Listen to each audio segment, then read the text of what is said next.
Hello, my name is Richard Cohen, and I am doing my media presentation on the company Unilever.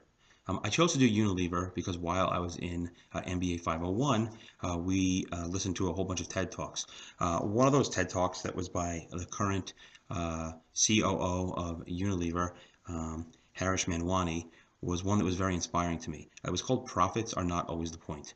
And before I started the MBA program, profits were more or less the point of why I was doing business. And one of the things that really struck me in that TED Talk was just a couple of lines. He was telling a personal story about his first day of work at Unilever in India as a management trainee. And his supervisor at the time said, "Why are you working for Unilever?" More or less, I'm paraphrasing. And he said, "I'm here to sell soap."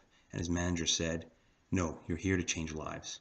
And at that point, it was why he understood like the bigger picture of what he was doing, and he has since embraced that role, and obviously until 2013 was the company's chief operating officer.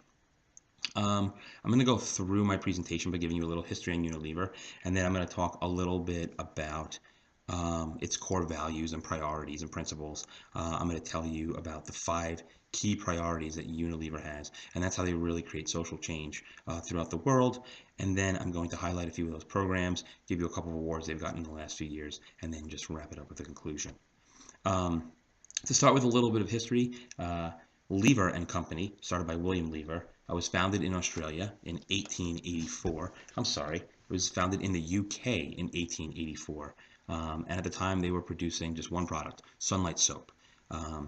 They became massively successful throughout the UK and Europe, and by the mid 1890s, they were selling about 80 million pounds of soap a year. That is a lot of soap. And because of that, they started to branch out outside of Europe. And by 1906, they had manufacturing plants in Canada, the US, and Australia. In 1929, the Lever brothers, or Lever and Company, combined with a company called Margarine Uni, and that's how the name Unilever kind of came about. So you have Lever brothers, and you have Margarine Uni, hence Unilever, and they combined to call the company that. In 1955, Unilever made its first television commercial, and it was for a brand of toothpaste. It was a commercial in the UK, and fast forwarding all the way to the 1990s, and this is where the crux of the presentation is.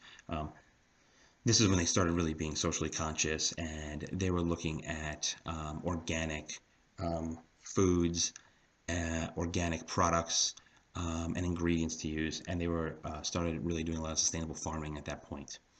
In 1995, Unilever eliminated basically almost all trans fats from their foods. That was a growing trend, then it still is, keeping up with their theme of health and hygiene. And then in 2000, Unilever opened up the Nutrition and Health Academy, and they also opened up the Health Institute, and that was doing a lot of research on health-related issues that we find every day, like weight issues, cardiovascular disease. It brought in a lot of nutritionists to promote and do research on healthy eating, and then it took that research and it kind of brought it to other organizations that could help spread the word, or they spread the word themselves to countries, both developed and undeveloped, about making healthy choices, and also trying to bring like more simple acts that people can do to improve their health and wellness. In 2010, they launched their Sustainable Living Plan, which is really kind of the base of what Unilever is trying to do today, and we'll get more into that. And then in 2014, they developed awards for young entrepreneurs who are living a sustainable lifestyle, or creating programs or influencing others to live a sustainable lifestyle. Unilever is the third largest producer of consumer goods in the world. That's after Procter and Gamble and Nestle. They are the world's largest producer of food spreads, so that's margarine, butter, cream cheese, stuff like that. Most of that has to do with Margarine Uni, which is popular outside of the US but all over the world. And then they have over 400 different brands they produce worldwide. If you look at this slide, you'll see some popular ones like Lipton and Hellmann's, Knorr, who makes like instant pastas and rices, Axe body spray, and Dove soap. Those are more the ones you'd see in the US. 14 brands have sold over 1 billion euros a year. So 14 of their brands are bringing in revenue of over 1 billion euro a year. That's strong accolades to them. It shows that people are really committed to their brands, and that their brands are looked at as ones that consumers A, would like to purchase, and B, have some value, whether it's just in price, or whether it is in the value they're getting, from a health perspective, or an environmental perspective. Over 2 billion people use Unilever's products every day. So at least, so 2 billion people use at least one of Unilever's products every day. That is 28% of the current world's population. So that's a lot. And then another fact that I found was that 7 out of every 10 households in the world have at least one Unilever product in their home. So again, that's a significant statistic. Unilever's corporate purpose is for them to succeed, they require the highest standards of corporate behavior towards everyone which they work with, the communities they touch, and the environment on which we have an impact. So they're really focused on the environment through sustainability, and we'll get into that a little bit later. They're really into the different, touching and going into different communities, helping them out with education, women's rights, health and hygiene. And again, we'll talk about that in some of our products. But I really like that corporate purpose. I like the idea that they want to provide the highest standards. And they mention corporate behavior, and then the idea of mentioning everyone we work with, communities, and the environment. And those are all things that I feel are very important. So the vision of Unilever is to make sustainable living commonplace. So that entails a lot of different aspects of sustainability. And they have it broken up under their sustainable living plan pretty much into 3 areas. One is improving health and well-being, and that has to do with a lot of their hygiene products and sort of promoting proper hygiene. And we'll get more into that. The second is reducing the environmental impact, and they want to cut down on greenhouse gases. They want to cut down or be more efficient with their water use. They want to create less waste in packaging for their products. Currently, while the internet is, everyone's ordering products from the internet, we are creating a lot more waste through packaging. Because I might have an individual product come to my house and it needs to be wrapped and put in a box, when normally I would just go to a store or some other outlet and pick it up, and I would not have that part of, I would not have packaging with my product, which would entail be less waste. And then sustainable sourcing, so just making sure that they're working with, farmers and other companies that are trying to do that are trying to have sustainable practices. So all the things that we listed above, and just, kind of healthy foods that they're farming, or just any other way that they're introducing sustainability into their practices. And then finally, the third kind of finger of the or part of the triad is enhancing livelihoods. So they want fairness in the workplace, they want opportunities for women, and they want inclusive business.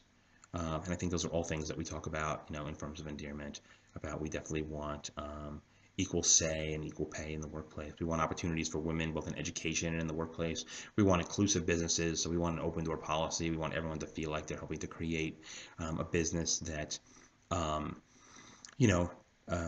meets the organization's goals and has a positive impact on those that they're working with. And one of the goals of the Sustainable Living Plan, or the major goal of the Sustainable Living Plan, is to change the lives of 1 billion people by 2020. And I think they're well on their way to do that. And again, we'll touch on that through some of the programs that they have established. Their values, principles, and priorities. The core values are integrity, responsibility, respect, and pioneering. And their principles and priorities are to provide consumers around the world with products they need to look good, feel good, and get more out of life.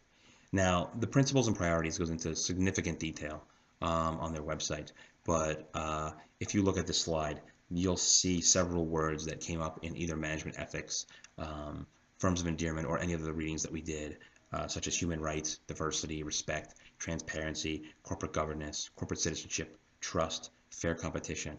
These are words that I liked seeing in their principles and priorities because it's ones that I identify with, and it's ones that we learned about in our course and understand that make good forms of endearment.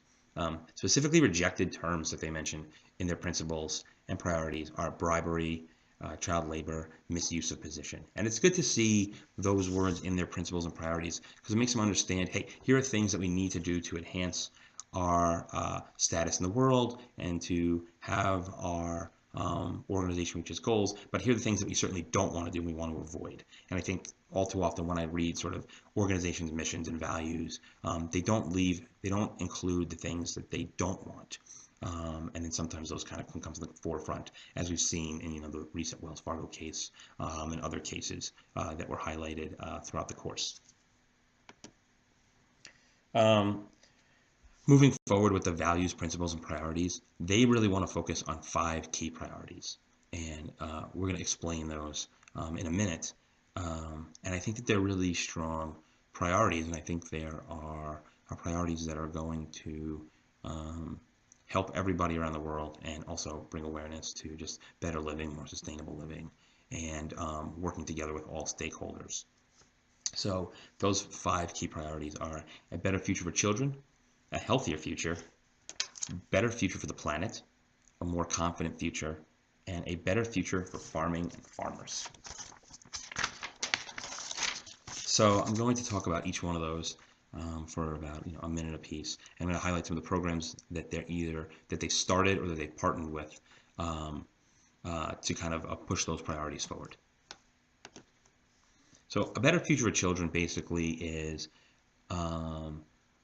about getting a lot of children to live past the age of 5. In a lot of underdeveloped countries, there's poor hygiene, poor health care, and food that is not as healthy or necessarily preserved as what we have here, so they're susceptible to bacteria and diseases and things like that.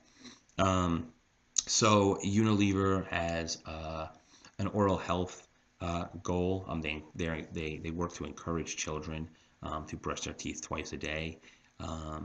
So, because oral disease can lead to a disease in other organs, which can be pretty devastating for a lot of children around the world. It could also lead to a lot of gum and mouth pain, which could turn people away from eating, and it just can bring on other diseases. They also started a foundation through their Omo and Persil brands, which are not brands seen in America. And they have a campaign called Dirt is Good. And it's about children learning through play, and it's about specifically having children play outside. One fact I thought was particularly disturbing was that they say that a lot of children only play outside for 1 hour a day. And the Dirt is Good campaign conducted a study with 12,000 parents in developing countries and in developed countries. And this survey, which was actually conducted in association with a company called Edelman.com, found that in April of 2016, 56% of the parents surveyed said that their children play for less than 1 hour outside. So that's a really disturbing fact. I never really thought about it. And then 8 out of 10 parents say that their children refuse to play outside unless it involves one piece of technology. So that could be just sitting outside watching an iPad or like using a cell phone while they're outside. And I think that's sad because I think back when I was a kid in the 1980s, we just played outside, practically all day long. And the reason that the campaign is called Dirt is Good is because it kind of says that we don't want you to come inside until you're dirty. So, and I like that campaign. The logo is on the bottom of our screen here, and you can go put in Dirt is Good in Google, and you can find out more about that campaign.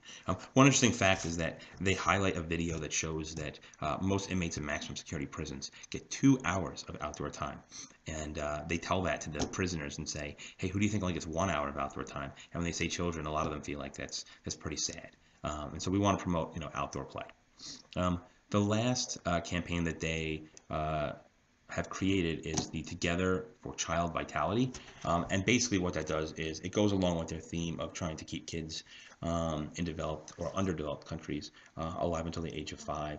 And it's basically, they brought in like nutrition experts to countries all over the world, and have talked to parents and kids in schools and pregnant women about proper nutrition so that their kids can grow up healthy and strong, and not suffer from a lot of the diseases that those kids have tended to suffer from in these countries that don't have proper health care and don't have the best access to clean water and food. A healthier future, it's pretty self-explanatory. They just want people to be healthier, and they're doing that through a couple of their brands. Unilever owns Vaseline, petroleum jelly, so they have the Vaseline Skincare Foundation, and basically this is a foundation that does research and supports skin diseases and helps support people that have some different skin diseases. That could be skin cancer, it could be eczema, just regular dry skin. It could be areas without enough like melatonin. So they're doing good work there. They're the one campaign that I really feel is bringing the biggest impact to Unilever is their global hand washing initiative. And this is kind of what got me to decide to do my project on Unilever. I was really surprised to think about how a bar of soap can just take away bacteria, take away little microorganisms that lead to all types of infections and lead to deaths. Like I've said several times, over 5 million kids or 6 million kids every year don't make it to the age of 5, and they have done a lot of good through the Global Hand Washing Initiative. They have Global Hand Washing Day, which is on October 15th, and we're going to get to that sooner. But I'm really excited about this program, and it seems to be like the largest project they do, and it should be because, you know, they are originally a soap company, and it's still one of the biggest sellers. Their Life Buoy soap and their Sunsoft soap are two of the biggest brands that they sell worldwide. The final project or campaign that they have under A Healthier Future is through their Proactive and Flora margarine brand. They have a 21-day challenge. So the 21-day challenge to help them lower their cholesterol, and the motto for that is Eat, Move, Proactive. So they want people to eat healthy, and there's an app and there's a website that helps them make healthier eating choices.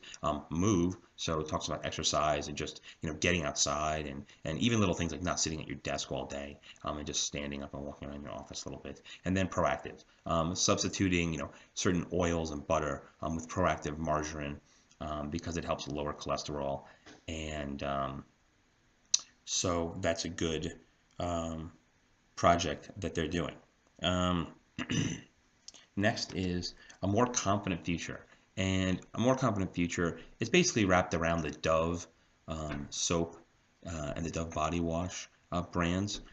They have Dove's campaign for Real Beauty, launched in 2004. Basically, it features real women in their ads instead of models. So it's trying to show that beauty doesn't have to be sort of this stereotypical thin, you know, model type of woman. And we've seen those commercials. If you guys, you know, watch TV, they've been around for a while. And they also do print ads and stuff like that too. And then the Dove Self-Esteem Project, or the Dove Self-Esteem Fund, is a fund and also a project, you know, to help girls around the world, including in the United States, develop positive relationships with the way they work. So they go into schools, they go into girls' clubs, they go to, you know, different countries, women's groups, and they talk about, you know, positive self-esteem, feeling good about your body, and this has inspired, you know, millions of young women to not only, you know, use Dove, but to feel good about themselves, you know, not try to play to others' expectations. So I think that's a Dove. They're doing a lot of good things with the Dove brand. Finally, well, actually, the fourth one is a better future for the planet. So more or less what they're trying to do, and a lot of this is their sustainable living project, is or sustainable living plan, is to reduce their environmental footprint, and that just goes, you know, that's a really wide spectrum of what they're trying to do. It's everything from energy to clean water to, we talked about reducing packaging and waste, reducing greenhouse gases. So their overall goal there is just to reduce their environmental footprint. Um, the Cleaner Planet Plan. I really like this one. It's a campaign to educate people about changing their laundry habits. They could use less water and less energy. Doing a full load, using cold instead of hot or warm cycles. Only doing one rinse cycle. Um, Not overusing too much laundry detergent because it does pollute the water. Um, Drying your clothes on a line instead of in a dryer, putting a dryer setting on low or medium instead of high because it uses a lot of energy. And we really do use a lot of water and a lot of energy when we're doing the laundry. The dryer is pretty much the appliance that uses the most energy in the house. And I didn't read that on any website. I actually heard that from my dryer repairman who told me to stop putting everything on high. Um, that I could put things on medium and low, and I've been doing that ever since, and it's been fine. Um, and then finally, Unilever just wants to fund sustainability projects around the world. So they take applications, they talk to different organizations that are trying to do sustainability projects. And because Unilever is such a large company, they, provide funds and they provide manpower, and also they provide their products or educational resources to help different organizations start and work on sustainability projects. Finally, the fifth key priority is a better future for farming and farmers. And this basically talks about purchasing ethical and sustainably sourced and fair trade ingredients. They do that with vanilla, they do it with their almonds, lots of other products that they use. And their goal with this is to make their key crops 100% sustainable. And they're working with the Rainforest Alliance on this to make sure that they're going down the right path and that they're actually paying fair market value for their products and that they're actually using sustainable sources. So, the Rainforest Alliance is sort of being like a fact checker to the companies that say that they're using sustainable methods for their farming and for, you know, producing different products such as paper products and, where their wood's coming from and things of that nature. So going back to my favorite program, the Global Private Public Partnership for Hand Washing. This is a project, owned and founded by Unilever. It uses its Life Buoy soap as the catalyst to get the project going. And so the goal is to help children, and those mothers wash their hands and learn about the importance of hand washing several times a day. Because like we said, 6 million children under the age of 5 die each year due to simple infections that can be prevented by hand washing. And then, like we said, Global Hand Washing Day is October 15th. It's recognized by over 55 countries in Asia and Africa and Southeast Asia.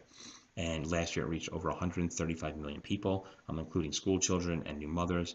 There were volunteers from universities, other companies. I think over 3,000 Unilever employees went around that day to help children and just people in general wash their hands, learn about washing their hands, and understand the importance of it, and also provide them with soap so they can continue to wash their hands on a daily basis.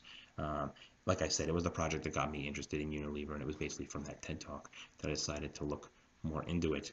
And this is where I felt like a real simple act can do a lot. And so if I was in a situation where I could encourage people to just wash their hands more, I absolutely would. Finally, just to give them some accolades, Unilever was ranked by MSN as the 25th best company in America to work for in 2015. So considering the number of companies that are in America, I think this is a pretty good accolade or award for them to be recognized with. The Telegraph, which is UK's third largest newspaper, ranked them the number 9 best company to work for in the UK in 2015. CNN Money ranked Unilever the 21st best employer for new graduates to work for in 2013. And the World Economic Center awarded Unilever its gold medal for international corporate achievement in sustainable development in 2013. So I think that Unilever is a very large company. They're in over 100 countries worldwide. They have over 400 products that they produce and sell all over the world. And so the amount of the good that they do and what they can do in this world is really is really large. And so I feel like this company has written statements and goals that talk about working with stakeholders, that talk about being an upstanding company, that talk about helping others. And really, when I go into Unilever's site, although I could find their brands, really the sustainable living plan and the projects that they do around the world, those are the ones that really come to the forefront. There is a tab for our products, and you can click on them and learn more about those products. But I feel like when I go to Unilever's website, it's not a sales pitch to go out and buy their products, and it's not giving me a reason to use, Dove or Lipton teas or Knorr's products. It really gives me a reason why I should care about Unilever and why I should, partner with them to try and make the world a better place. And it also gives you guidelines for your company, whether it's large or small, as ways that you can help out. And it's not just donating money. It is about, sustainability and, nutrition and hygiene and health and all the things that we've talked about over the last 25 minutes. Um, Once again, I want to thank you for watching my presentation. I did enjoy MBA 536, and thank you, Professor Canidis, for a good class, and thank you to everybody in the class for great participation. Thank you. Bye-bye.